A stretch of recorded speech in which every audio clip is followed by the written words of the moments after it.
what is happiness? In order to break down happiness, we need to understand the different viewpoints on it. There is the spiritual view, which is the only way to obtain true happiness is to get some spiritual enlightenment. There is the scientific view, where it's the chemical composition in the brain, or the Webster definition, which is happiness is a state of being. The problem with all these definitions is they're almost impossible to disprove. This is because they're based off of research or faith. The desire to understand happiness is all too common in our culture. The English dictionary offers a very vague, useless definition: state of pleasurable content of mind, which would be anything our mind thinks would make us as individuals happy. Yet, we as individuals are torn between having what we want and what we get, and we hope that these two things meet in the middle to make us happy. John Stewart said, "The search for happiness is the chief source of unhappiness." From this point of view, asking about happiness can only result in unhappiness, vexation, and misery. In 1996, genetics and behavioral studies appeared in scientific journals stating happiness is based on genetics. You're either born happy or you're not. These genetics were far from confident, but they shared a high degree of scientific confidence. Balanced psychology. American psychology before World War II had 3 objectives. The first objective was to cure mental illness. The second was to make relatively untroubled people happier. The last was to study genius and high talent. All but the first fell by the wayside after the war. Researchers turned to the study of mental disorders because that's where the funding was.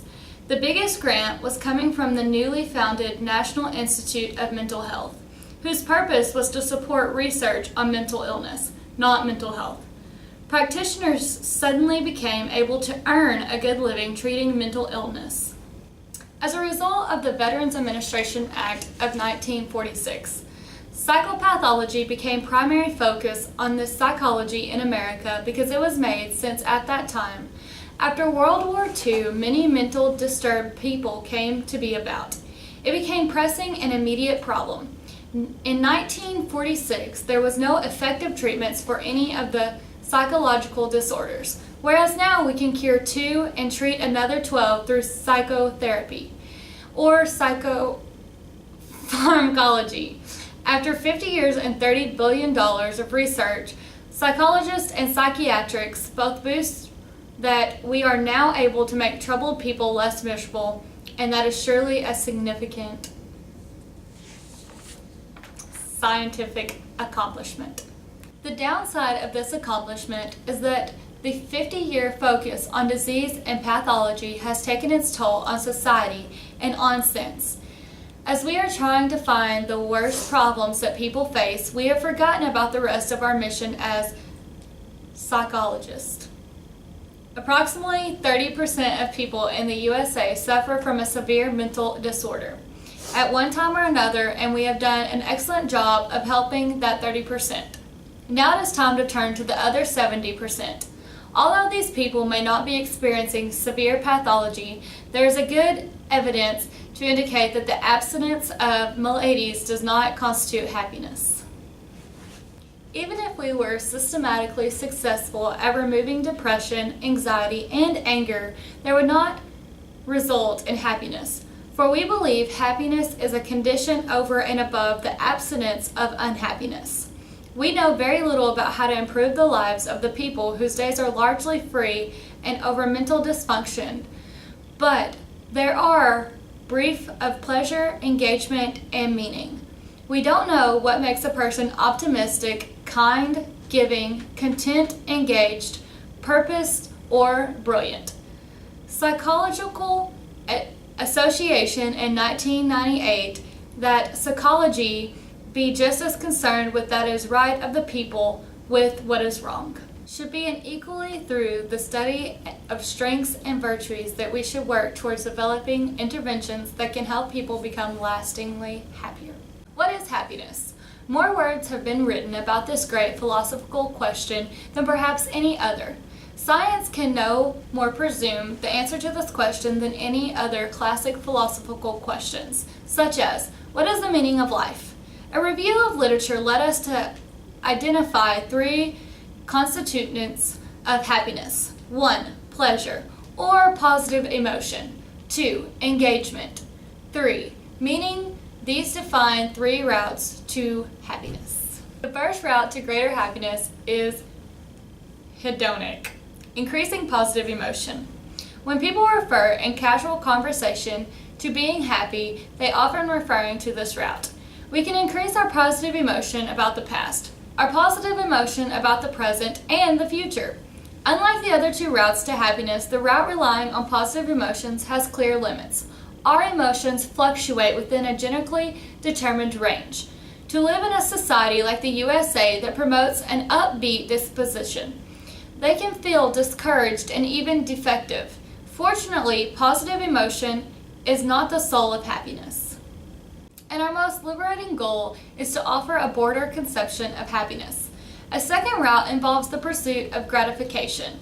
The key characteristics of a gratification is that it engages us fully.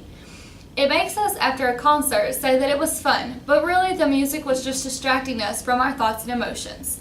An example is a runner may be discouraged or exhausted or even in physical pain. However, they may describe an overall experience as intensely gratifying. The third route comes from using these strengths to belong to and in the service of something larger than ourselves. Something such as knowledge, goodness, family, community, politics, justice, or a higher spiritual power. The third route gives life its meaning.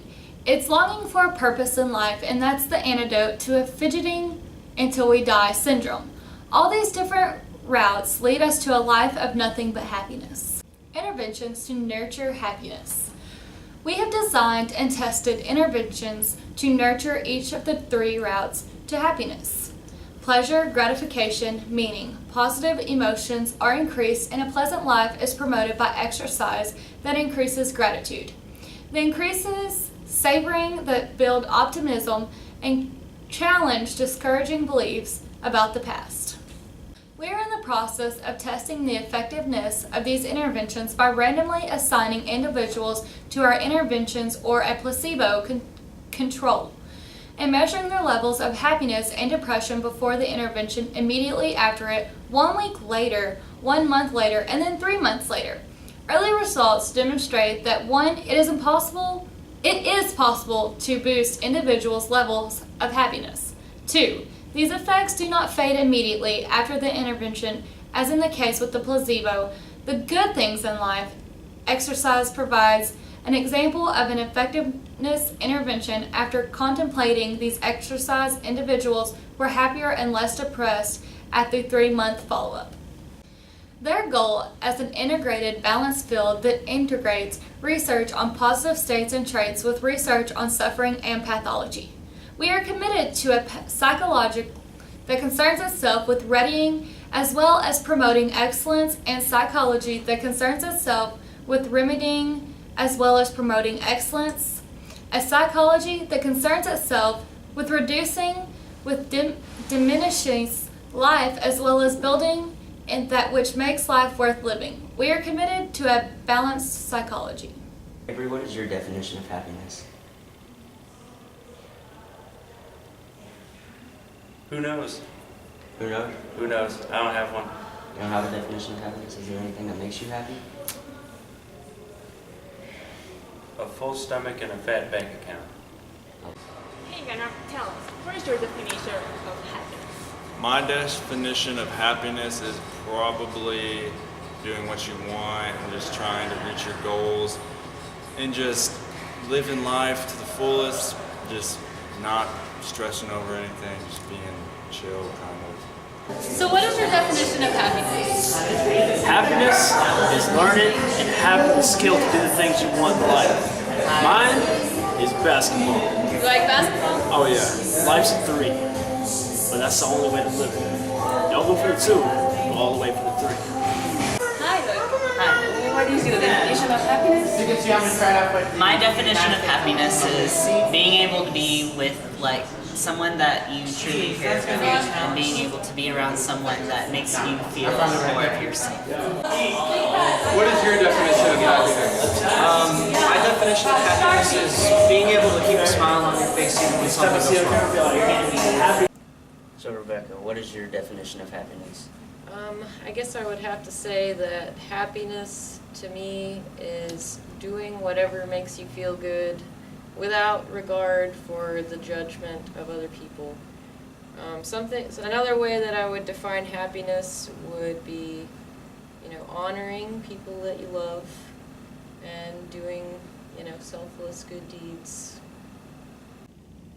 Happiness has been a controversial topic for many years now. Some people believe it's an end goal, while others take it as the beginning point to greatness. People such as Simon Critchley draw happiness from different things. Indeed, in this essay, Happy Like God, Critchley argued that happiness is not quantitative or measurable and is not the object of any science, old or new. According to him, if happiness consists in anything, then I think that happiness is this feeling of existence, this sentiment of momentary self-sufficiency that is bound up with the experience of time.